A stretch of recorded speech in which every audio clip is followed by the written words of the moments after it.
Hello dear students. जैसा कि मैंने आपको बताया था कि अपने पीजीटी टीजीटी नीट 2024 के लिए बायोलॉजी क्लास 11-12 की एनसीईआरटी को रीड करेंगे। तो आज अपने शुरुआत करते हैं यूनिट नंबर 1 से। टोटल बायोलॉजी के अंदर 10 यूनिट हैं। क्लास 11th में 5 हैं और क्लास 12th में भी 5 हैं। तो अपने सबसे पहले फर्स्ट यूनिट को देखते हैं। इस यूनिट का नाम है जीव जगत में विविधता। क्या नाम है? जीव जगत में विविधता। आपने देखा होगा कि इस अर्थ पे कितनी सारी जातियां प्रेजेंट हैं और एक जाति दूसरी जाति से कितनी भिन्न होती है।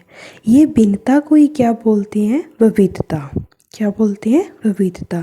इसलिए इस यूनिट में अपने क्या पढ़ेंगे? जीवों के अंदर कितनी विविधताएं पाई जाती हैं, इस अर्थ पे कितनी स्पीसीज़ की डिस्कवरी हो चुकी है, कितनी की होने बाकी है, और एक जीव के अंदर क्या क्या करैक्टर होते हैं, उनका क्लासिफिकेशन कैसे किया वैज्ञानिकों ने, उसके बारे में पढ़ेंगे। इस फर्स्ट यूनिट्स के अंदर 4 लेसन हैं। एक पहला लेसन है जिसका नाम है जीव जगत, दूसरे लेसन का नाम है जीव जगत का वर्गीकरण, तीसरे चैप्टर का नाम है वनस्पति जगत और चौथे का है प्राणी जगत। तो आइए अपने स्टार्ट करते हैं फर्स्ट चैप्टर से जिसका नाम है जीव जगत। क्या नाम है? जीव जगत। इसको लाइन टू लाइन पढ़ते हैं और देखते हैं कौन कौन सी लाइन्स अपने को यहाँ पे इम्पोर्टेंट मिलती हैं। तो मेरे हिसाब से आप सभी ने बुक और पेन अपने हाथ में रख लिया होगा।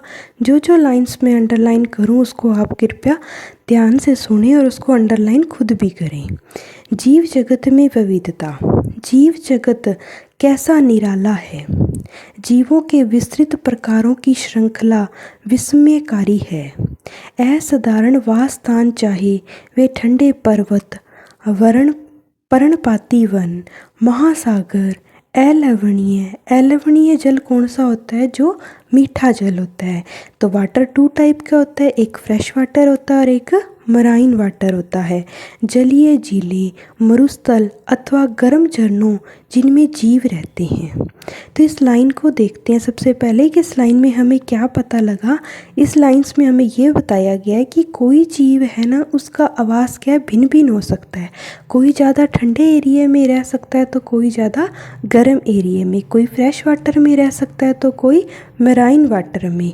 वे हमें आश्चर्यचकित कर देता है कि यह ऐसा क्या होता है इसके अंदर कि कुछ तो फ्रेश वाटर में रह सकते हैं और ऐसा क्या होता है कि कुछ क्या रह सकते हैं ठंडे एरिया में और कुछ गर्म एरिया में। तो अपने लिए ये क्या है कि जिज्ञासापूर्वक क्वेश्चन को उत्पन्न करता है कि ऐसा कैसे हो सकता है। सरपट दौड़ते हुए घोड़े, प्रवासी पक्षियों, घाटियों में खिलते हुए फूल अथवा आक्रमणकारी शार्क की सुंदरता विस्मय तथा चमत्कार का आह्वान करती हैं कि इतनी विविधता है कैसी। पारिस्थितिकी विरोध तथा समष्टि के सदस्यों और समष्टि और समुदाय में सहयोग अथवा यहाँ तक कि कोशिका में आणविक गतिविधि से पता चलता है कि वास्तव में जीवन क्या है। तो इन लाइंस में तो देखा जाए तो आपको पता है कि क्वेश्चन कोई नहीं पढ़ना, पर हाँ कोई भी लेसन स्टार्ट करते हैं तो उसके इंट्रोडक्शन का हमें पता होना चाहिए कि हम इस लेसन में पढ़ेंगे क्या। इस लेसन में हमने पढ़ना यही है कि एक जीव दूसरे जीव से भिन्न कैसे होता है। इस प्रश्न में 2 निर्विवाद प्रश्न है। पहला तकनीकी, जो जीव अथवा निर्जीव क्या है, लिविंग ऑर्गेनिज्म और नॉन लिविंग क्या होते हैं, इनका उत्तर खोजने का प्रयत्न करते हैं। और दूसरा प्रश्न दार्शनिक है, जो यह जानने का प्रयत्न करता है कि जीवन का उद्देश्य क्या है। वैज्ञानिक होने के नाते हम दूसरे प्रश्न का उत्तर देने का प्रयास नहीं कर सकते हैं कि जीवन का उद्देश्य क्या है। इसका आंसर क्या है? अब हर एक बंदे के जीने का तरीका, उसके एम, टारगेट क्या है, अलग अलग है ना। तो इसका तो अपने वैज्ञानिक तरीके से तो कोई ढंग से आंसर दे नहीं सकते। हाँ, पर पहले वाला क्वेश्चन है कि संजीव और निर्जीव क्या है, उसको अपने अच्छे से डिफाइन कर सकते हैं। हम इस विषय पर चिंतन करेंगे कि जीव क्या है। तो आप मेरे हिसाब से इस लेसन के इस फर्स्ट पैरे के अंदर इतना जान चुके होंगे कि प्रत्येक जीव के अंदर क्या पाई जाती हैं, विविधताएं पाई जाती हैं। क्या पाई जाती हैं? विविधताएं पाई जाती हैं। तो आप सबसे पहले क्या करो, ये वाले जो पैरा इस पे क्रॉस लगा दो कि इसे हमने एक बार मैम के साथ रीड कर लिया, आप दोबारा रीड नहीं करेंगे, क्योंकि इससे एग्ज़ाम पॉइंट ऑफ व्यू से कोई भी क्वेश्चन नहीं बनेगा। सिर्फ हमारी समझ विकसित करने के लिए हमें इसने रीड किया है। 1.1 टॉपिक में देखो, जीव जगत में विविधता। यदि आप अपने आसपास देखें तो आप जीवों की बहुत सी किस्में देखेंगे। ये किस्में गमले में उगने वाले पौधों, कोमा कीट, पक्षी, पालतू अथवा अन्य प्राणी व पौधे हो सकते हैं। भिन्न भिन्न जातियों की बात हो रही है। बहुत से ऐसे जीव भी होते हैं जिन्हें आप आंखों की सहायता से नहीं देख सकते, लाइक वायरस, बैक्टीरिया। इन सबको अपने नहीं देख सकते ना। वायरस को अब आपको मैंने बोल दिया किसके अंदर बोला है, जीव के अंदर। वैसे आप सभी को बायो के स्टूडेंट हो, आपको पता होगा कि सजीव और निर्जीव की कनेक्टिव या योजक कड़ी क्या है, वायरस। ये होस्ट सेल से जब बाहर रहती है तो काम करती है नॉन लिविंग की तरह। जैसे ही होस्ट में आ जाती है तो ये वर्क करेगी लिविंग की तरह। ठीक है, आगे चलते हैं। लेकिन आपके आसपास ही है। यदि आप अपने अवलोकन के क्षेत्र को बढ़ाते हो तो आपको विविधता की एक बहुत बड़ी श्रृंखला दिखाई देगी। क्या दिखाई देगी? विविधता की बहुत बड़ी श्रृंखला दिखाई देगी। स्पष्टतः यदि आप किसी सघन वन में जाएं तो आपको जीवों की बहुत बड़ी संख्या अथवा उनकी कई किस्में दिखाई पड़ेंगी। प्रत्येक प्रकार के पौधे, जंतु अथवा जीव जो आप देखते हैं किसी एक जाति, स्पीशीज का प्रतीक है। अंडरलाइन करो, यहाँ पे कौन सा वर्ड आया है, स्पीशीज। क्या होती है स्पीशीज? इसको अभी अपने क्या है डिस्क्राइब करेंगे अच्छे से। जैसे अपने भी एक क्या है, ह्यूमन स्पीशीज है। अपनी कौन सी स्पीशीज है? आप कमेंट करके बताओ कि हमारा जो मानव का वैज्ञानिक नाम है वो क्या है। मेरे को लगता है आप सभी को पता होगा क्योंकि आप पीजीटी टीजीटी की तैयारी कर रहे हो। चलो आगे चलते हैं।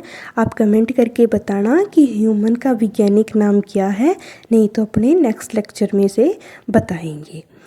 अब तक की ज्ञात अथवा वर्णित स्पीशीज की संख्या लगभग कितनी है? 1.7 मिलियन है। प्लीज़ अंडरलाइन करो कि आज तक हमें इस अर्थ पे कितनी जातियां देखने को मिली हैं, 1.7 मिलियन से लेकर 1.8 मिलियन तक। तो यहाँ से सिर्फ एक ही क्वेश्चन बनता है कि अभी तक अर्थ में कितनी स्पीशीज़ हमने डिस्क्राइब कर दी हैं। 1.7 मिलियन से लेकर 1.8 मिलियन तक हो सकती हैं। हम इसे क्या बोलेंगे? जैविक विविधता। क्योंकि कोई भी स्पीशीज़ होती है वो दूसरी स्पीशीज़ से क्या होगी? डिफरेंस होगा। क्या होगा? डिफरेंस होगा। तो इसको क्या बोलेंगे? अपने जैविक विविधता अथवा पृथ्वी पर स्थित जीवों की संख्या तथा प्रकार कहते हैं। तो जितनी ज़्यादा स्पीशीज़ में विविधता उतनी ज़्यादा जीवों की क्या होगी? संख्या होगी। उनके क्या होंगे? टाइप होंगे। हमें ये स्मरण रखना चाहिए कि जैसे जैसे हम नए अथवा यहाँ तक कि पुराने क्षेत्रों की खोज करते हैं तो हमें नए नए जीवों का पता लगता रहता है। आप ये मत सोच लेना कि अभी तक इस अर्थ पे सिर्फ 1.7 से लेकर 1.8 तक की स्पीशीज़ है। नहीं, हमने इतनी ढूंढ निकाली है, अभी ना जाने कितना सस्पेंस बाकी है। जैसा कि ऊपर बताया गया है कि विश्व में कई मिलियन पौधे अथवा प्राणी हैं। हम पौधे तथा प्राणियों को उनके स्थानीय नाम से जानते हैं। हो सकता है आपके एरिया में किसी प्लांट को किस नाम से जानते हो और अदर एरिया में किसी और नाम से जानते हो। ये स्थानीय नाम एक ही देश के विभिन्न स्थान के अनुसार बदलते रहते हैं। यदि हमने कोई ऐसी विधि नहीं निकाली जिसके द्वारा हम किसी जीव के विषय में चर्चा कर सकें तो शायद इससे भ्रमकारी स्थिति पैदा हो सकती है। बिल्कुल भ्रम पैदा होगा। हो सकता है अपने देश में आम के पौधे को आम ही कहते हों पर अमेरिका के अंदर कुछ और कहते हों, तो भ्रम पैदा होगा। अपने तो अमेरिका में जाके वही एग्जाम्पल दे रही हूँ मैं। अपने तो अमेरिका में जाके क्या बोलेंगे कि हमें तो आम दो, और आम को वो क्या बोल रहे होंगे, वहाँ पे कुछ और बोल रहे होंगे, तो भ्रम पैदा होगा। प्रत्येक जीव का एक मानक नाम होता है, इस लाइन को अंडरलाइन करो। प्रत्येक जीव का क्या होता है, एक मानक नाम होता है। जैसे अपने को घर पे कितने नामों से बुलाते हैं, प्यार से, गुस्से से, कितने नाम होते हैं, पर स्कूल में एक फिक्स नाम होता है ना, तो वो अपना कौन सा नाम होता है, मानक नाम होता है। सेम उसी टाइप से प्लांट्स और एनिमल्स की बात करेंगे, जिससे वह उसी नाम से सारे विश्व में जाना जाता है। इस प्रक्रिया को नाम पद्धति बोलते हैं। मानक नाम देने को ही क्या बोलते हैं, नाम पद्धति बोला जाता है। ये वर्ड प्लीज़ ध्यान रखना, इस पे पॉइंट लगाते रहो, स्टार वगैरह लगाते रहो, ये काम के वर्ड हैं। स्पष्टतः नाम पद्धति तभी संभव है जब जीवों का वर्णन सही हो और हम यह जानते हों कि ये नाम किस जीव का है। इसे पहचानना कहते हैं। अब कोई चीज़ को अपने पहचानेंगे तभी उसका क्या नाम रखेंगे, कोई नाम रखेंगे ना। अब किसी चीज़ को पहचाना ही नहीं तो उसका नाम कैसे रख सकोगे। तो नाम पद्धति के लिए क्या जरूरी है, किसी जीव को पहचानना। ये भाई कथन और सत्य असत्य वाले क्वेश्चन में पूछा जाता है, तो प्लीज़ अंडरलाइन करो। ये चैप्टर रीड करने वाला है पर इसमें बातें बहुत इंपॉर्टेंट हैं। जैसे जैसे मैं अंडरलाइन करवा रही हूँ प्लीज़ वैसे वैसे आप भी अंडरलाइन करो, और दोबारा जब रिपीट करो तो उसे अच्छे से मेंशन करते रहो भी हाँ ये बातें इंपॉर्टेंट है। आगे चलते हैं। अध्ययन को सरल करने के लिए अनेकों वैज्ञानिकों ने प्रत्येक ज्ञात जीव को वैज्ञानिक नाम देने की प्रक्रिया बनाई है। साइंस वालों को सबको पता होता है वैज्ञानिक नाम, बॉटनिकल नेम सभी को पता है, जैसे कि सबको पता होता है मटर का वैज्ञानिक नाम क्या होता है। प्लीज़ कमेंट में मुझे बताना यदि आपने ये वीडियो अच्छे से देखा है। आगे चलो। इस प्रक्रिया को विश्व में सभी जीव वैज्ञानिकों ने स्वीकार किया है। किसको, वैज्ञानिक नाम को। वैज्ञानिक नाम से कोई भी झंझट नहीं है। आप अमेरिका में भी आम को मैंजीफेरा इंडिका बोलोगे और इंडिया में भी आम को क्या बोलोगे, मैंजीफेरा इंडिका। तो आम का वैज्ञानिक नाम क्या हो गया, मैंजीफेरा इंडिका। पौधों के लिए वैज्ञानिक नाम का आधार सर्वमान्य नियम तथा कसौटी है। नाम यूं ही नहीं दिए जाते। आज मैं सोचूं किसी का नाम दे दूं तो ऐसे कैसे दे दूं, कुछ ना कुछ नियम होते हैं, उनके अकॉर्डिंग नाम दिए जाते हैं। तो अपने यहाँ पे किसकी बात कर रहे हैं, पौधों के लिए। पौधों के लिए अपने नाम देना है तो उसके लिए एक संस्था है जिसको पढ़ते हैं, जिनको international code of botanical nomenclature. तो प्लीज़ ये अंडरलाइन करो, फुल फॉर्म ICBN। ये किसको नाम देती है, प्लांट्स के वैज्ञानिक नाम को देती है। तो ICBN की फुल फॉर्म पूछ सकते हैं तो international code of botanical nomenclature. कई बच्चे इस ऑफ में उलझे रहते हैं कि ऑफ आएगा कि फोर आएगा। तो प्लीज़ NCERT में ऑफ दिया हुआ है तो आप ऑफ पे जाना, बाकी ऑफ फोर वाला क्वेश्चन कभी नहीं आया, सीधा आता है ICBN की full form international code of botanical nomenclature. फालतू क्वेश्चन में प्लीज़ मत उलझा करो। जो टू दी पॉइंट बातें होती हैं उनको मैं साथ की साथ अंडरलाइन करवाती जाऊंगी और वही काम की होंगी। आप पूछ सकते हैं कि प्राणियों का नामकरण कैसे किया जाता है। प्राणी वर्ग की विदों ने international code of zoological nomenclature. अब पौधों के लिए तो कौन सी संस्था थी, पौधों के लिए कौन सी संस्था थी, ICBN international code of botanical nomenclature. और प्राणियों के लिए कौन सी संस्था है, तो ICZN। जेड से जूलॉजिकल होता है, B से बोटेनिकल। तो international code of zoological nomenclature किसके लिए है, प्राणियों के वैज्ञानिक नाम के लिए। वैज्ञानिक नाम की यह गारंटी है कि प्रत्येक जीव का एक ही नाम रहे, पूरे विश्व में उसे एक ही नाम से जाना जाए। किसी भी जीव के वर्णन से विश्व में किसी भी भाग में लोग एक ही नाम बता सकते हैं। यह सुनिश्चित करते हैं कि एक ही नाम किसी दूसरे ज्ञात जीव का ना हो। इतना ध्यान रखा जाता है कि एक बार जो वैज्ञानिक नाम किसी पौधे का, किसी जीव का रख दिया तो वो किसी और का हम ना रखें। जीव विज्ञानिकी ज्ञात जीवों के वैज्ञानिक नाम देने के लिए सार्वजनिक मान्य नियमों का पालन करते हैं। अब ये नाम मैंने आपको बताया था कि ऐरा गैरा कोई नहीं रख सकता। इसको रखने के लिए कुछ नियम होते हैं, कुछ संस्थाएं होती हैं। संस्था के नाम मैंने बता दिए, अब अपने नियम पढ़ेंगे। प्रत्येक नाम के दो घटक होते हैं, एक वंश होता है और एक जाति।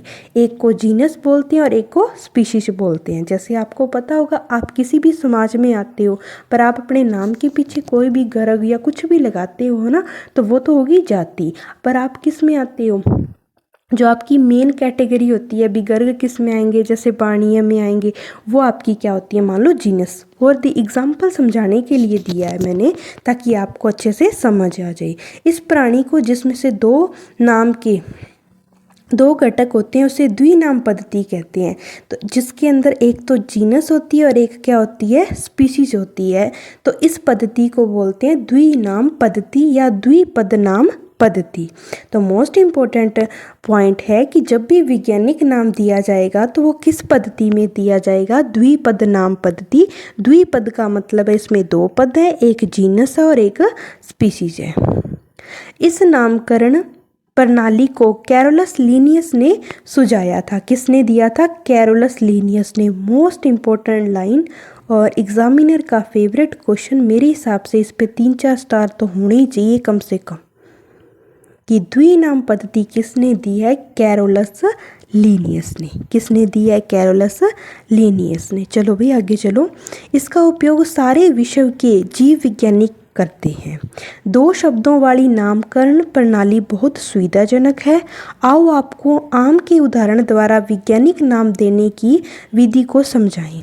आम का वैज्ञानिक नाम मैंजीफेरा इंडिका है। मैंने अभी बताया था आम का वैज्ञानिक नाम क्या है, मैंजीफेरा इंडिका। तो प्लीज़ कॉपी में नोट आउट करो या अंडरलाइन करो कि आम का वैज्ञानिक नाम क्या है, मैंजीफेरा इंडिका। यहाँ पे मैंजीफेरा क्या है, वंश है, और इंडिका क्या है, जाति है। तब आप यह देख सकते हैं कि ये नाम कैसे द्विपद में है। इस नाम में मैंजीफेरा वंश नाम है, जबकि इंडिका एक विशिष्ट स्पीशीज अथवा जाति संकेत पद है। नाम पद्धति के अन्य सार्वजनिक नियम निम्नलिखित हैं। तो प्लीज़ इसके जो ये नाम रूल्स है ना, जो भी नाम को लिखने के लिए नियम है, उनको अच्छे से रीड करना है। मुझे पता है आप सभी को ये टॉपिक पता है, अभी अलग अलग अंडरलाइन करना है, इटैलिक्स लिखना है, ये सब ठीक है।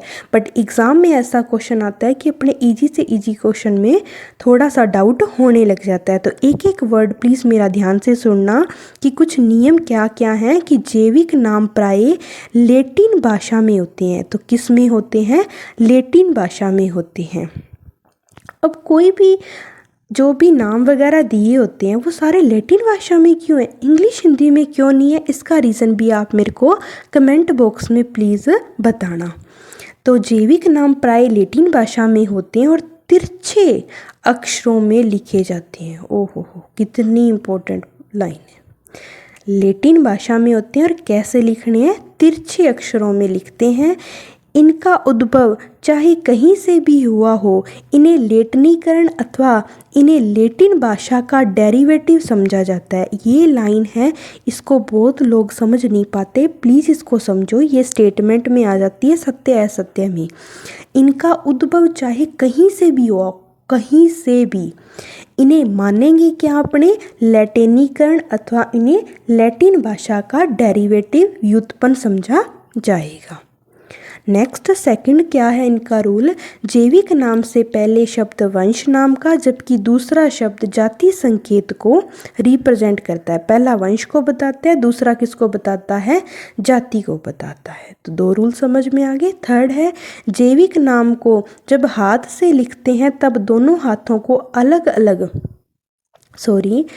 दोनों शब्दों को अलग अलग रेखांकित अथवा छपाई में तिरछा लिखना चाहिए। दोनों में से एक काम करना है। कई बच्चे हैं वो क्या करते हैं, दोनों ही काम करते हैं, साथ में तो तिरछा लिख देते हैं, साथ में अंडरलाइन। तो अथवा पे प्लीज़ ध्यान दो, इन्होंने क्या कहा है, मैं दोबारा पढ़ देती हूँ ये लाइन, कि जैविक नाम को जब हाथ से लिखते हैं तब दोनों शब्दों को अलग अलग रेखांकित अथवा छपाई में तिरछा लिखना चाहिए। यह रेखांकन उनके लैटिन उद्भव को दिखाती है। किसको बताती है, लैटिन उद्भव को बताती है। जैसे अभी मैंने बताया था आम का क्या नाम है, मैंजीफेरा। क्या नाम है, मैंजीफेरा। मैंजीफेरा को अलग अंडरलाइन करो, और मैंजीफेरा इंडिका था पूरा नाम, तो इंडिका को अलग अंडरलाइन करना है।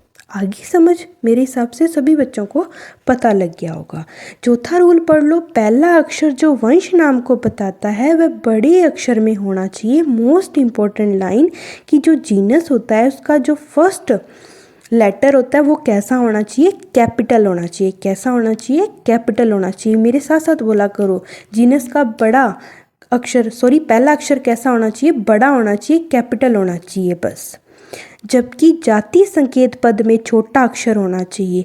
जाति में ये कैसा होना चाहिए, छोटा होना चाहिए। जीनस में बड़ा होना चाहिए, कैपिटल में होना चाहिए पहला लेटर, और स्पीसीज के अंदर छोटा होना चाहिए। बस बात इतनी है, ठीक है। आगे चलते हैं। मैंजीफेरा इंडिका के उदाहरण से इसकी व्याख्या कर सकते हैं। किससे, मैंजीफेरा इंडिका से। तो मैंजीफेरा के अंदर मैंजीफेरा पे अंडरलाइन कर लो, इधर इंडिका पे कर लो, अलग अलग अंडरलाइन करना है। जबकि संकेत जाति संकेत पद के अर्थात जैविक नाम के अंत में लेखक का नाम लिखते हैं। जब मैंजीफेरा इंडिका लिख लिया, जैसे जीनस लिख ली, स्पीसीज लिख ली, उसके बाद अपने क्या लिखेंगे, लेखक का नाम, जैविक नाम, जिसने उसकी डिस्कवरी की है। क्या की है, डिस्कवरी की है। अतः इसे संक्षेप में लिखा जाता है, छोटे अक्षर में। संक्षेप का मतलब होता है छोटा करके लिखना है। जैसे उदाहरण है मैंजीफेरा इंडिका, उसके ब्रैकेट में लिन लगा दिया। लिन का मतलब क्या है, लीनियस ने, यानी कि ये जैविक नाम देने वाले या लेखक का नाम क्या है, लीनियस। तो लीनियस पूरा नहीं लिखना। ये नीट 2024 के अंदर या किसी भी एग्ज़ाम में ऐसा क्वेश्चन आ सकता है, और आया भी हुआ है। पूरा लीनियस लिख के दे देते हैं।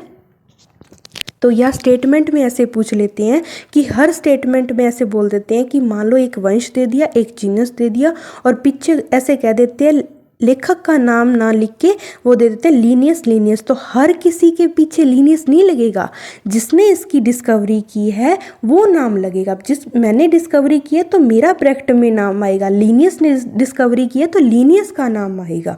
तो लीनियस में भी पूरा लीनियस नहीं लिखना, लिन लिखना है। न के ऊपर भी मात्रा बड़ी छोटी नहीं लगानी, प्लीज़ इस बात को समझे। इसका अर्थ है सबसे पहले स्पीसीज का वर्णन किसने किया था, लीनियस ने। इंडिका की जो स्पीसीज है उसका वर्णन किसने किया था, लीनियस ने। यद्यपि सभी जीवों का अध्ययन करना लगभग असंभव है, बिल्कुल असंभव है, सभी जीवों को अपने पता नहीं लगा सकते, इसलिए ऐसी युक्ति बनाने की आवश्यकता थी जो इसे संभव कर सके। इस प्रक्रिया को क्या कहते हैं, वर्गीकरण। भी अपने सारों का पता तो नहीं लगा सकते, पर कुछ ना कुछ ट्राई तो कर सकते हैं। तो अपने उन सब का क्या कर लिया, क्लासिफिकेशन कर लिया। वर्गीकरण क्या है, तो प्लीज़ इस बात को समझें। वर्गीकरण वह प्रक्रिया है जिसमें कुछ सरलता से दृश्य गुणों के आधार पर सुविधाजनक वर्ग में वर्गीकृत किया जा सकता है। कुछ ऐसे करैक्टर जो सिंपली हमें देखने को मिलते हैं उसके आधार पर हम क्लासीफाई कर सकते हैं। उदाहरण के लिए हमें पौधों तथा प्राणियों और कुत्तों, बिल्ली अथवा कीट को सरलता से पहचान सकते हैं भी ये क्या है, मानव है, ये कुत्ता है, ये बिल्ली है, ये कीट है। तो इन चारों के तो हम अलग वर्ग बना सकते हैं। जैसे ही हम इन शब्दों का उपयोग करते हैं उसी समय हमारे मस्तिष्क में इन जीव के ऐसे कुछ गुण आ जाते हैं जिससे उनका उस वर्ग से संबंध होता है। अब आपको मैं कुत्ता वर्ड बोलूँ तो आपके दिमाग में कुत्ते की इमेज बनेगी। जब मैं आपके मानव बोलूँ आपके सामने तो आपके पास मानव की इमेज बनेगी दिमाग में। तो क्लासिफिकेशन का मतलब ये था कि जितना भी हम कर सकें उसे सुविधाजनक कर लें। क्या कर लें, सुविधाजनक कर लें, ताकि कोई भी जीव का नाम लिया जाए तो हमारे दिमाग में उसकी शेप, साइज और उसकी इमेज बन जाए। स्पष्टतः आप कुत्ते को ही देखेंगे न कि बिल्ली को। जो अपने किसी दिमाग के अंदर मान लो छवि कुत्ते की बना रहे हो, कुत्ता वर्ड बोला है तो कुत्ते की छवि बनेगी, जो बिल्ली वर्ड बोला है तो बिल्ली की ही इमेज बनेगी। अब यदि अलेशियन के विषय में सोचें तो हमें पता लगता है कि हम किसके विषय में चर्चा कर रहे हैं। इसी प्रकार मान लो हमें स्तनधारी कहना है तो आप ऐसे जंतु के विषय में सोचेंगे जिसके बाएं कान और शरीर पर बाल है। मैमल्स में ये करैक्टर होते हैं, तो एक अंडरलाइन करने वाली बात है। मैमल्स का करैक्टर है बाएं कान और शरीर पर क्या होते हैं, बाल होते हैं। ये छोटी छोटी लाइनें ही आपको एग्ज़ाम के अंदर डायरेक्ट देखने को मिलेंगी, तो प्लीज़ इसे ध्यान से सुनते जाओ, बोर मत हो, आराम से सुनो, कोई दिक्कत नहीं है। अपने को एक सीट लेनी है तो अपने को साम दाम दंड भेद सभी कुछ करना पड़ेगा। उसके बाद अपने आगे क्या करें, इसी प्रकार पौधों में यदि हम गेहूं के विषय में चर्चा करें तो हमारे मस्तिष्क में गेहूं का पौधा आ जाएगा। इसलिए ये सभी कुत्ता, बिल्ली, स्तनधारी, गेहूं, चावल, पौधे, जंतु आदि सुविधाजनक वर्ग हैं जिनका उपयोग हम पढ़ने में करते हैं। इन वर्गों की वैज्ञानिक शब्दावली क्या कहलाती है, टैक्सा। क्या कहलाती है, टैक्सा। ये देखो, इन वर्गों को ये डिवाइडेशन किया है, बिल्ली, स्तनधारी, गेहूं, चावल, पौधे, जंतु, इन सबको अपने एक वर्ग में डिवाइड किया है। उस वर्ग के लिए एक वर्ड यूज़ किया है जिसे बोलते हैं टैक्सा। यहाँ आपको स्वीकार करना चाहिए कि टैक्सा विभिन्न स्तर पर सही वर्गों को बता सकता है। पौधे भी एक टैक्सा है, बिल्कुल। गेहूं भी एक टैक्सा है। जो एक वर्ग की जानकारी दे वो क्या है, टैक्सा। क्या है, टैक्सा। बात इतने में ही क्लियर होगी कि कोई भी एक वर्ग जो अच्छे से हमें जानकारी दे उसे अपने क्या बोलते हैं, टैक्सा। इसी प्रकार जंतु, स्तनधारी, कुत्ता, ये भी क्या है, टैक्सा में है। लेकिन क्या आप जानते हैं कि कुत्ता एक स्तनधारी प्राणी है। इसलिए प्राणी, स्तनधारी और कुत्ता विभिन्न स्तरों पर टैक्सा को बताते हैं। तो यहाँ पे प्राणी भी टैक्सा को बताता है और कुत्ता भी क्या बताता है, टैक्सा को बताता है। तो टैक्सा के लिए ज़्यादा उलझने की बात नहीं है। कोई भी वर्ग होता है, जिसे अपने वर्ग बोलते थे ना, भी डिवाइडेशन करना है, गेहूं का, पौधे का, चावल का, बिल्ली का, स्तनधारी का, कुत्ते का, बिल्ली, कुछ भी लगा लो, XYZ, वो क्या है, वर्ग में बांटते हैं। उन्हीं अपने क्या बोलते हैं साइंस में, टैक्सा। इसलिए गुणों के आधार पर सभी जीवों को विभिन्न टैक्सा में वर्गीकृत कर सकते हैं। गुण जैसे प्रकार, अंडरलाइन करो, गुणों के आधार पर सभी जीवों को विभिन्न टैक्सा में वर्गीकृत करते हैं। क्लासिफिकेशन के किस बेस पे क्लासिफिकेशन करेंगे, उसे इस टैक्सा में रखना है कि इस टैक्सा में, उसके लिए गुण क्या क्या होने चाहिए, प्रकार, टाइप, रचना, कोशिका की रचना, विकासीय प्रक्रम तथा जीव की पारिस्थितिकी सूचनाएं आवश्यक हैं।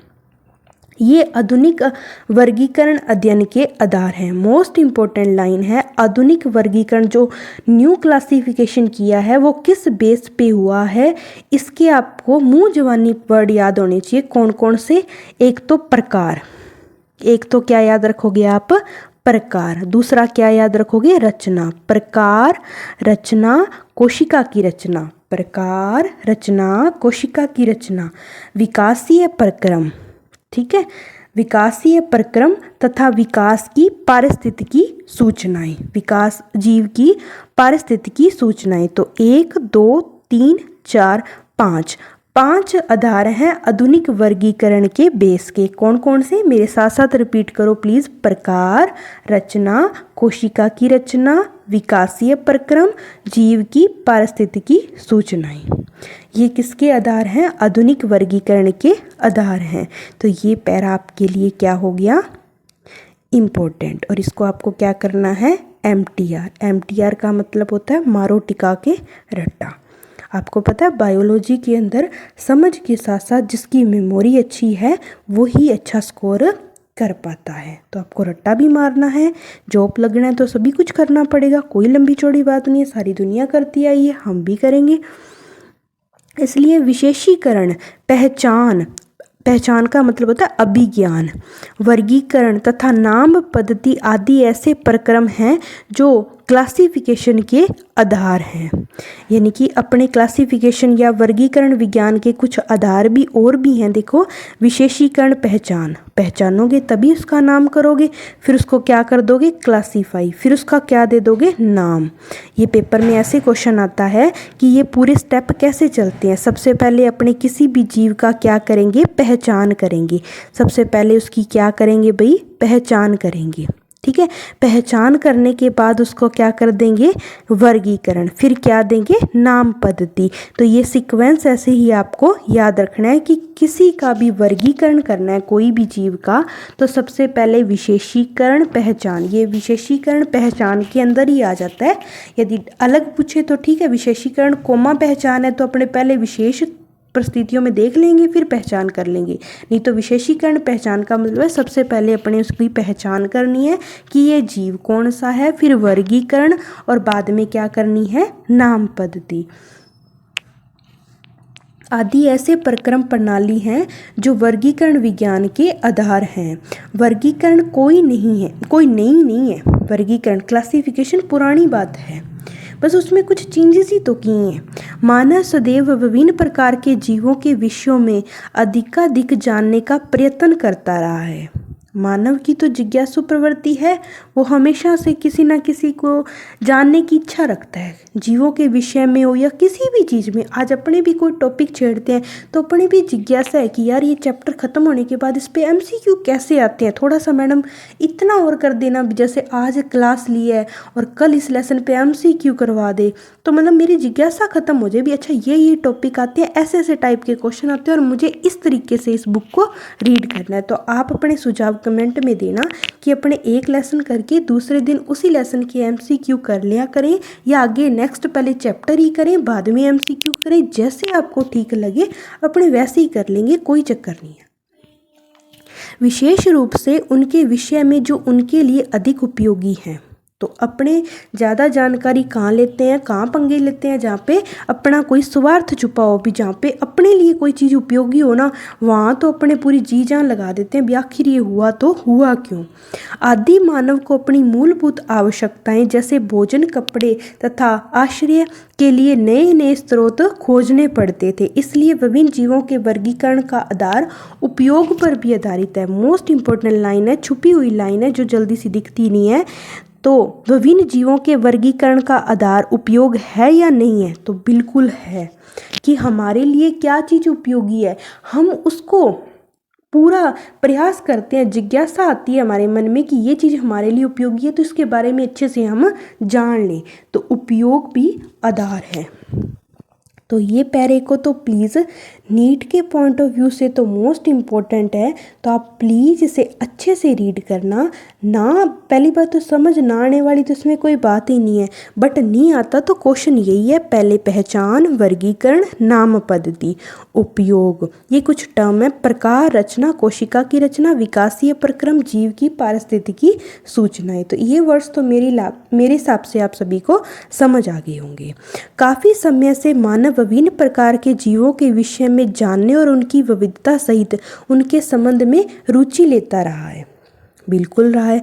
अध्ययन की इस शाखा को वर्गीकरण पद्धति, जिसे अपने क्या बोलते हैं, सिस्टमैटिक्स कहते हैं, सिस्टमैटिक्स कहते हैं। दोबारा बोलती हूँ इस लाइन को, सुनो। काफ़ी समय से मानव विभिन्न प्रकार के जीवों के विषय में जानने और उनकी विविधता सहित उनके संबंध में रुचि लेता है कि वो उनका आपस में संबंध। देखो ये संबंध वर्ड, क्लासिफिकेशन और सिस्टमैटिक में थोड़ा ही फर्क है। क्लासिफिकेशन में अपने एक जीव का क्या देख लिया कि एक जीव कैसे रहता है, क्या खाता है, क्या होता है, वो सारी प्रोसेस है। पर यहाँ पर क्या होता है, जो सिस्टमैटिक है उसके अंदर अपने वो वर्गीकरण तो करना ही है, साथ में उसका दूसरे जीव के साथ क्या देखना है, संबंध देखना है। क्या देखना है बेटा, संबंध देखना है। तो संबंध वर्गीकरण कर लो विविधता के आधार पर, साथ में उनको रिलेट करोगे ना, तो वो चीज़ हमारे लिए क्या हो जाती है, एडवांस हो जाती है। वो चीज़ हमारे लिए क्या हो जाती है, एडवांस हो जाती है। तो एडवांस आएगी तो वो किसके अंदर आएगी, सिस्टमैटिक्स में। किसके अंदर आएगी, सिस्टमैटिक के अंदर। आगे चलो, सिस्टमैटिक शब्द लैटिन शब्द सिस्टमा किससे बना है, सिस्टमैटिक शब्द लैटिन शब्द सिस्टमा से बना है, जिसका अर्थ है जीवों की नियमित व्यवस्था। क्या है? जीवों की नियमित व्यवस्था। ये नीट के अंदर पीजीटी टीजीटी में आ सकता है कि सिस्टमैटिक लैटिन भाषा के सिस्टमा से बना है। इस क्वेश्चन को बताने में कोई दिक्कत नहीं है, आप मैं सभी बता देंगे, पर इस सिस्टमा का अर्थ क्या है ये वही बच्चा बताएगा जिसने एनसीईआरटी पढ़ी है। और अदर गाइड चाहे ना भी पढ़ो, क्योंकि एनसीईआरटी के कुछ फैक्ट हैं वो सिर्फ एनसीईआरटी के ही अंदर दिए होते हैं। तो जीवों की नियमित व्यवस्था सिस्टमा का अर्थ है। लीनियस ने अपने पब्लिकेशन का टाइटल, देखो लीनियस ने अपने पब्लिकेशन का टाइटल सिस्टमा नेचर चुना। तो सिस्टमा नेचर किससे रिलेट है? लीनियस। लीनियस की बुक का नाम या उन्होंने पब्लिकेशन किया था, पब्लिकेशन किया तो उसके अंदर टाइटल देना होता है, तो वो टाइटल क्या दिया था? Systema nature. तो सिस्टमा नेचर लीनियस याद रखना है। सिस्टमेटिक लैटिन भाषा के सिस्टमा से बना है जिसका अर्थ है जीवों की नियमित व्यवस्था। सिस्टमेटिक और क्लासिफिकेशन के अंदर डिफरेंस भी बता दिया कि उसके अंदर सिर्फ अपने वर्गीकरण करते हैं विविधता के आधार पर, और सिस्टमेटिक के अंदर वर्गीकरण के साथ साथ उनका दूसरे जीवों के साथ रिलेशन कैसा है वो भी चेक करते हैं, यानी कि एडवांस फॉर्म है वर्गीकरण से सिस्टमेटिक्स। वर्गीकरण पद्धति में अपने क्या क्या ध्यान रखते हैं? देखो वही मैंने बताया था, पहचान, नाम पद्धति, वर्गीकरण को शामिल करके इसके क्षेत्र को बढ़ा दिया जाता है कि सबसे पहले अपने जीव का पहचान करेंगे, नाम पद्धति करेंगे और वर्गीकरण करेंगे। ठीक है, क्लासिफिकेशन किस बेस पे होता है? तो सबसे पहले अपने किसी भी जीव का नाम करेंगे, पहचान लिखेंगे कि हाँ ये पहचान हमने देख ली, आइडेंटिफिकेशन कर लिया, उसके बाद उसका नाम, देन उसका क्या कर देंगे? क्लासिफिकेशन। तो लास्ट प्रोसेस तो क्लासिफिकेशन ही है इसकी। वर्गीकरण पद्धति में जीवों के विकासीय संबंध को भी ध्यान दिया गया है। मोस्ट इंपॉर्टेंट लाइन है, वर्गीकरण पद्धति में किस संबंध को ध्यान में रखा गया है? तो विकासीय संबंध को, कि पहले जैसे मान लो एक जीव का एम्ब्रियो कैसा था, बाद में कैसा विकसित हुआ, धीरे धीरे समय के अनुसार हमारे अंदर क्या क्या चेंज आ रहे हैं, इसे बोलते हैं विकासीय संबंध। तो क्लासिफिकेशन का आधार क्या होता है? पहचान, नाम पद्धति, वर्गीकरण। देन उसके बाद क्या याद रखना है? विकासीय संबंध। सिस्टमा नेचर लीनियस से रिलेटेड है। जीवों की नियमित व्यवस्था, सिस्टमा का अर्थ है सिस्टमेटिक वर्गीकरण। वर्ग की सहवर्ग। वर्गीकरण एकल सोपान प्रक्रम नहीं है, एक स्टेप की प्रोसेस नहीं है, बल्कि इसमें पदानुक्रम सोपान है। काफ़ी भिन्न भिन्न स्टेप होते हैं जिसमें प्रत्येक सोपान पद अथवा वर्ग को प्रदर्शित करता है, एक पद को बताता है। अब आप कह दो क्लासिफिकेशन में एक में सारा कुछ लिख दो, नहीं भाई, काफ़ी इसके अंदर स्टेप होते हैं। चूँकि सहवर्ग समस्त वर्ग की व्यवस्था के लिए है, इसलिए वर्ग की सहवर्ग है, यानी कि छोटे छोटे वर्गों के साथ मिलकर बना है अपना वर्ग की, और तभी सारे सहवर्ग मिलकर वर्ग की पदानुक्रम बनाते हैं। प्रत्येक सहवर्ग वर्गीकरण की एक इकाई को प्रदर्शित करता है। जो एक स्टेप होता है वो इसकी एक यूनिट को बताता है, वास्तव में एक पद को दिखाता है, और प्रत्येक प्राय वर्ग क्या कहलाता है? टैक्सोन। अब कोई भी क्लासिफिकेशन कर रहे हैं उसके अंदर जो भी स्टेप आ रहे हैं वो एक स्टेप क्या कहलाता है? टैक्सोन। क्या कहलाता है? Taxon, taxa, taxon. ये कुछ वर्ड होते हैं जिनको आपको हमेशा याद रखना होता है, और ये ऐसे वर्ड हैं कि अपने को कई बार कंफ्यूज कर जाते हैं। तो कंफ्यूज नहीं होना भाई, सीधी सीधी बात है। क्लासिफिकेशन में जो स्टेप आएंगे उन्हें क्या बोलते हैं? Taxon, that's it. अब इसको बार बार रटने की मेरे हिसाब से आपको कोई लोड़ नहीं है। वर्ग की सहवर्ग तथा पदानुक्रम का वर्णन एक उदाहरण द्वारा कर सकते हैं। कीट जीवों के एक वर्ग को दिखाता है। ठीक है, अपने क्या है, जीवों के अंदर एक कीट ले लिया, वो एक पूरे वर्ग को बताता है, एक पूरे स्ट्रक्चर को बताता है, पूरा सारा क्लासिफिकेशन, जिसमें एक समान गुण जैसे 3 जोड़ी संधिपाद। संधिपाद कौन से होते हैं? जुड़े हुए टांगे होती हैं। तो कीटों में एक करैक्टर भी आपको पता लग गया, कौन सा करैक्टर होता है? 3 जोड़ी संधिपाद होते हैं। इसका अर्थ है कि कीट स्वीकारनीय सुस्पष्ट जीव है जिसका वर्गीकरण किया जा सकता है, इसलिए इसे एक पद अथवा सहवर्ग का दर्जा दिया गया है। क्या आप ऐसे किसी जीव के अन्य वर्ग का नाम बता सकते हैं? स्मरण रहे कि वर्ग सहवर्ग को दिखाता है, कि एक वर्ग के अंदर काफ़ी सारे सहवर्ग मिले होते हैं, छोटे छोटे स्टेप मिले हुए हैं। प्रत्येक पद अथवा वर्ग वर्गक वास्तव में वर्गीकरण की एक इकाई को बताता है। अभी बात हुई थी ये वर्ग की वर्ग सहवर्ग सुस्पष्ट जैविक हैं, न कि केवल आकारकीय समूहन। तो ये लाइन थोड़ी सी कईयों को नहीं समझ आई होगी, तो इसको आप समझो, ये वर्ग की वर्ग सहवर्ग सुस्पष्ट जैविक हैं। वही क्लासिफिकेशन में छोटे छोटे स्टेप हैं, न कि केवल आकारकीय समूहन, न कि अपने सिर्फ इसका समूहन इकट्ठा करके इनको रखना है। ये क्या है, एक सुस्पष्ट जैविक सहवर्ग होते हैं। ठीक है, आगे चलो। सभी ज्ञात जीवों के वर्ग की अध्ययन से सामान्य वर्ग जैसे कि जगत, सबसे बड़ा होता है जगत, किंगडम।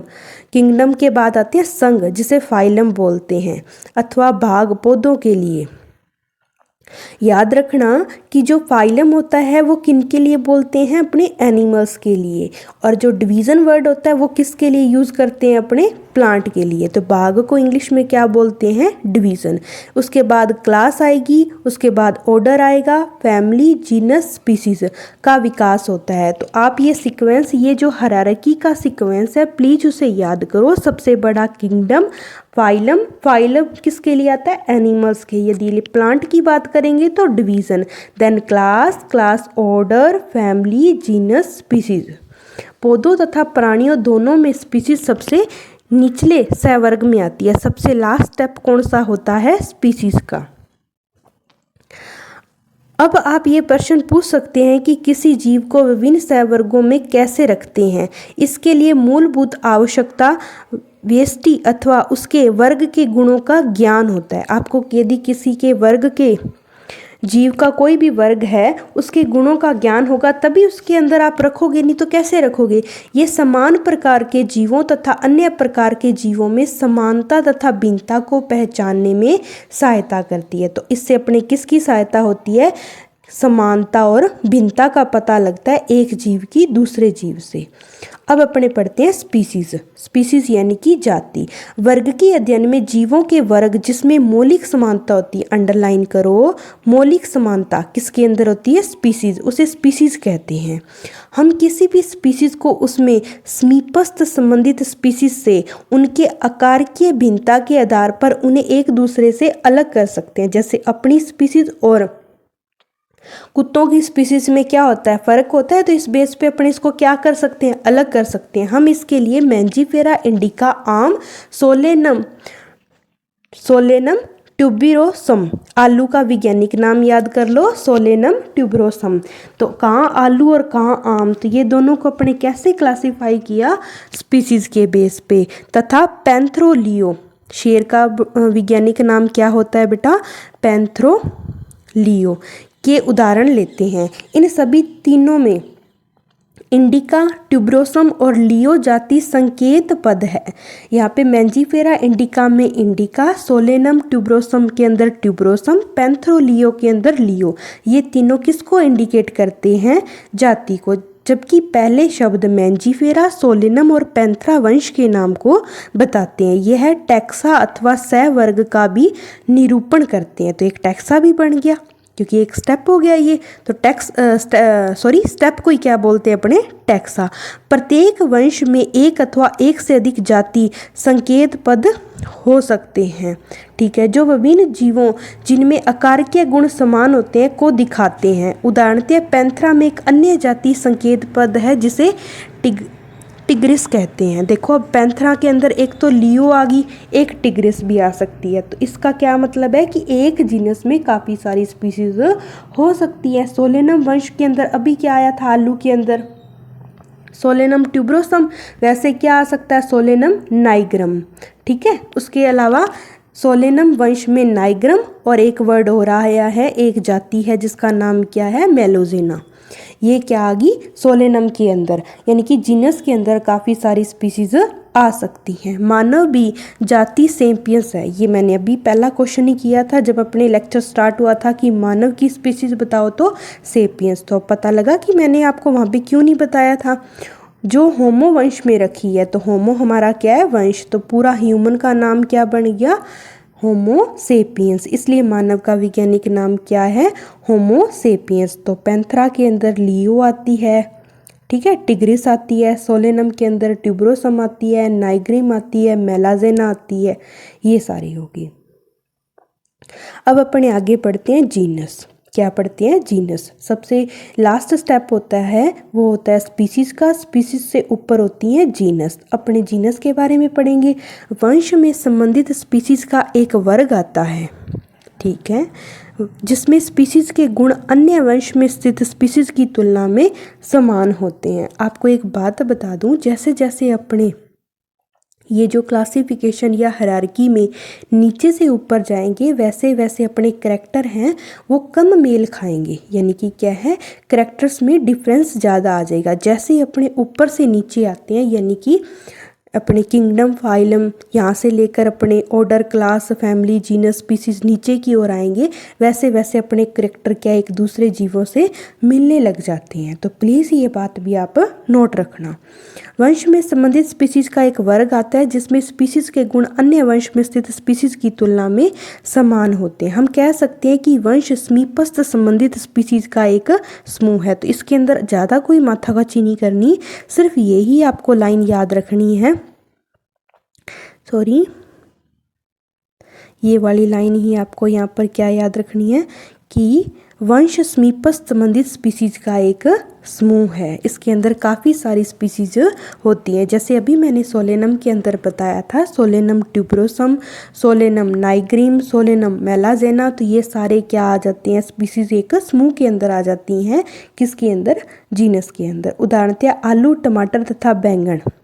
आलू, टमाटर तथा बैंगन, ये दोनों अलग अलग स्पीसीज होती हैं, सही है, बिल्कुल, लेकिन ये सभी सोलेनम वंश में है। कहाँ आलू, कहाँ टमाटर, कहाँ बैंगन, ये तीनों स्पीसीज अलग है।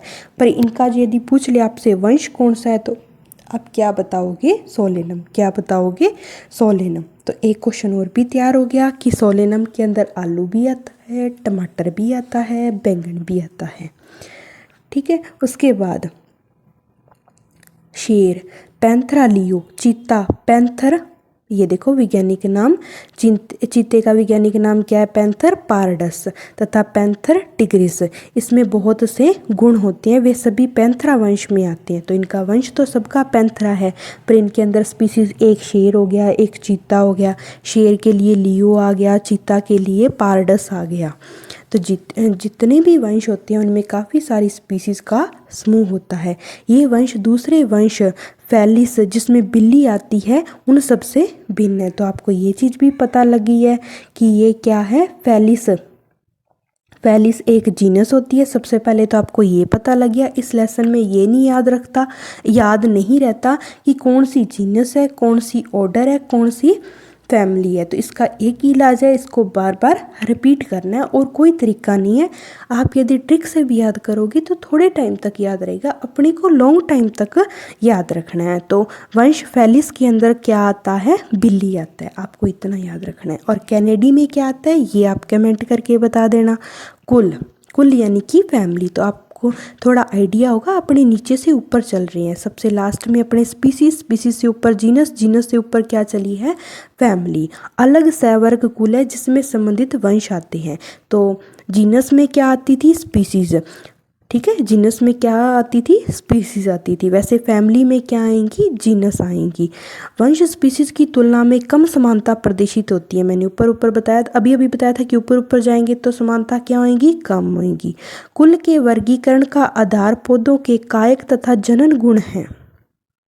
मोस्ट इंपॉर्टेंट लाइन है, फैमिली का क्लासिफिकेशन किस बेस पे किया है? पौधों के कायक तथा जनन गुण के आधार पर।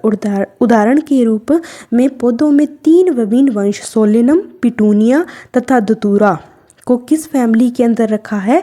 सोलेनेसी फैमिली के अंदर रखा है। मोस्ट इंपॉर्टेंट लाइन है सोलेनेसी के अंदर कौन कौन सी जीनस आती हैं? धतूरा, पिटूनिया, सोलेनम, पिटूनिया, धतूरा। सोलेनेसी एसी वर्ड आता है, वो किसके लिए आता है?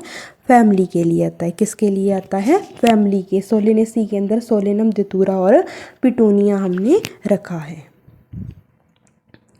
जबकि प्राणी वंश में पैंथरा, जिसमें शेर, बाघ, चीता आते हैं, को फैलिस बिल्ली के साथ फैलिडी कुल में रखा है। अब देखो फैलिडी भी क्या है? एक फैमिली है। फैलिडी क्या है? फैमिली, जिसके अंदर क्या है, दो अपने क्या रख लिया, मेनली यहाँ एग्जाम्पल के तौर पे बता रही हूँ, दो वंश रखे हैं। एक तो फैलिस रखा है, फैलिस वंश के अंदर बिल्ली आती है, और एक अपने क्या रख दिया यहाँ पे, पैंथरा वंश रख दिया। तो आपको फैलिडी और सोलेनेसी और फैलिडी याद रखना है कि ये दोनों फैमिली हैं। सोलेनेसी में सोलेनम, पिटूनिया और दतूरा। और फैलिडी के अंदर अपने को क्या याद रखना है, फैलिस रखना है। फैलिस एक वंश है जिसके अंदर बिल्ली आती है, और एक अपने इसके अंदर क्या रखा है, पैंथरा, जिसमें बाघ, शेर, चीता ये सब आते हैं। अब कहाँ बिल्ली और कहाँ शेर, तो मैंने बताया ना ऊपर ऊपर जाएंगे तो समानताएं क्या होती जाएंगी, कम होती जाएंगी। तो मैंने ऐसे टोरा नहीं मारा था, सही तरीके से बताया। अब इस पे आप क्वेश्चन देखना कैसे आते हैं एग्ज़ाम्स में। आपको ये लेसन इजी तो लगता है और होगा भी, ठीक है, पर इसके क्वेश्चन होते हैं ना, वो पक्का धक्के से एक आधा पक्का गलत होता है। तो अपने पूरा ट्राई करेंगे कि एक लेसन के बाद अपने क्वेश्चंस प्रैक्टिस जरूर करें, ताकि हमें आइडिया हो जाए कि हमने जो पढ़ा है क्या हम सही अप्रोच से पढ़ रहे हैं, क्या हम वहाँ तक जा रहे हैं कि जहाँ तक एग्जामिनर की सोच पहुँच पा रही है। चलो आगे चलते हैं। भौतिक ज्ञान। इसी प्रकार यदि आप बिल्ली तथा कुत्ते के लक्षण को देखोगे तो आपको दोनों में कुछ समानताएं और कुछ भिन्नताएं दिखाई देंगी। तो अपने बताया हुआ है इनके लिए दो भिन्न कुल हैं, कैनेडी कुत्ते के लिए और फैलिडी बिल्ली के लिए। तो आपका भी जो क्वेश्चन था, मैंने कहा था कमेंट बॉक्स में लिखना कि कुत्ता किसके अंदर रखा गया है, तो कैनेडी फैमिली के अंदर। तो कुत्ते के लिए कौन सी फैमिली है, कैनेडी। बिल्ली के लिए कौन सी है, फैलिडी। और पैंथरा के लिए भी कौन सी है, फैलिडी। सोलेनेसी में क्या क्या रखा गया है, सोलेनम, पिटूनिया तथा दतूरा। अब अपने आगे चलते हैं ऑर्डर पे। सबसे लास्ट में स्पीसीज, स्पीसीज से ऊपर जीनस, जीनस से ऊपर फैमिली, फैमिली से ऊपर क्या आएंगे, ऑर्डर। आपने ये देखा होगा कि सहवर्ग जैसे स्पीसीज, वंश तथा कुल समान तीनों लक्षणों पर आधारित हैं, ठीक है। प्राय गण तथा अन्य उच्चतर वर्ग की सहवर्ग की पहचान लक्षणों के समूहन के आधार पर होती है। तो यहाँ पर किसके आधार पर अपनी इसकी पहचान करनी है, लक्षणों के समूहन के आधार पर। जैसे फैमिली के अंदर अपने कायक, पौधे के कायक और जनन के लिए आधार पर किया था, यहाँ पर अपने ऑर्डर में क्या करेंगे, लक्षणों के समूहन के आधार पर। गण में उच्चतर वर्ग होने के कारण कुलों के समूह आएंगे। जीनस में स्पीसीज के समूह आते थे, फैमिली में जीनस के आते थे, ऑर्डर में किसके आएंगे, फैमिली के समूह आएंगे, जिनके कुछ लक्षण एक समान होते हैं, जिनमें जैसे लक्षण कुल में शामिल विभिन्न वंश की अपेक्षा कम होते हैं। तो धीरे धीरे करैक्टर कम हो गए। जैसे पादप कुल, जैसे कॉन्व्यूलेसी, सोलेनेसी को पोलिसोनियलस गण में रखा गया है। तो मोस्ट इंपॉर्टेंट यहाँ एक ऑर्डर का नाम आया है, पोलिसोनियलस। इसके अंदर अपने क्या रखा है, एक तो सोलेनेसी, सोलेनेसी में क्या आता है, सोलेनम, दतूरा, पिटूनिया। सोलेनेसी एक फैमिली है, वैसी एक फैमिली और है कॉन्व्यूलेसी। ये दोनों फैमिली को अपने कौन से ऑर्डर के अंदर रख दिया, पोलिसोनियलस ऑर्डर के अंदर रखा है। इसका मुख्य आधार क्या था, पुष्पी लक्षण। क्या था, पुष्पी लक्षण। ये सारी बातें मोस्ट इंपॉर्टेंट है जब अपने खुद रीड करते हैं बुक। एक तो आलस करते हैं, दूसरी बात क्या है कि अपने ऐसे कुछ की पॉइंट है जो अपने छोड़ देते हैं। तो पोलिसोनियलस के अंदर कौन सी फैमिली रखी है, सोलेनेसी और कॉन्व्यूलेसी, जिनका मुख्य आधार क्या है, पुष्पी लक्षण। जबकि प्राणी कार्निवोरा ऑर्डर में एक ऑर्डर नाम और आ गया, कार्निवोरा। क्या नाम आ गया भाई, कार्निवोरा। कार्निवोरा में फैलिडी तथा कैनेडी कुलों को रखा गया है। किसको रखा गया है, फैलिडी और कैनेडी। कैनेडी में कुत्ता, फैलिडी के अंदर क्या आएगा भाई, बिल्ली, प्लस में पैंथरा भी रखा था कि नहीं रखा था। अब ऑर्डर से ऊपर क्या आएगी, क्लास। तो क्लास के अंदर अपने क्या रख देंगे, ऑर्डर के ग्रुप को रख देंगे। बिल्कुल। इस सहवर्ग से में संबंधित गण आते हैं, उदाहरण हैं प्राइमेटा गण। प्राइमेटा क्या होता है, एक ऑर्डर होता है, आपने नाम सुने होंगे प्राइमेट्स, जिसमें क्या आते हैं, बंदर, गोरिल्ला तथा गिबान आते हैं। बंदर, गोरिल्ला और गिबान आते हैं। और कार्निवोरा ऑर्डर के अंदर अभी अपने क्या रख के आए थे, फैलिडी तथा कैनेडी रख के आए थे ना। फैलिडी और कैनेडी फैमिलियां दो रखी थी कार्निवोरा गण में, जिसमें बाघ, बिल्ली तथा कुत्ता आता है। तो वो देखो मैंने अभी बताया था फेलिडी में क्या क्या आता है।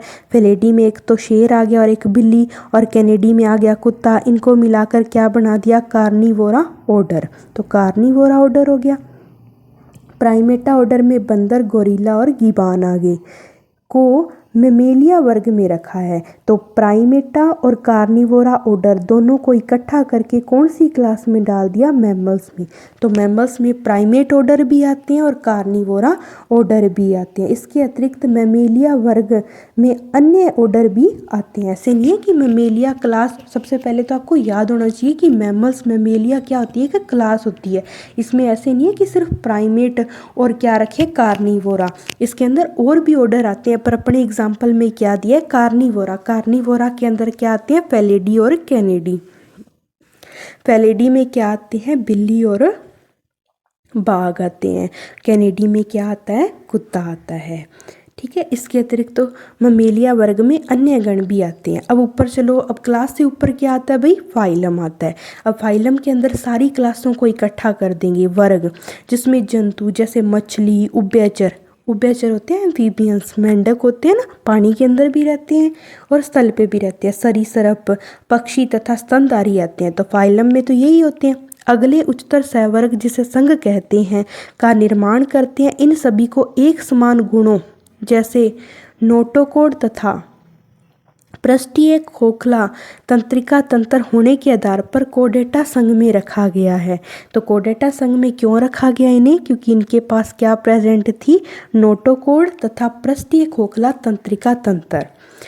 पौधों में इन वर्गों जिसमें कुछ ही एक समान लक्षण होते हैं उन्हें अपने क्या बोलते हैं, डिवीज़न। ये बात मैंने आपको पहले ही बता दी थी कि फाइलम वर्ड होता है वो प्रॉपर एनिमल के लिए यूज़ होता है, और प्लांट के लिए फाइलम की जगह क्या यूज़ करते हैं, डिवीज़न।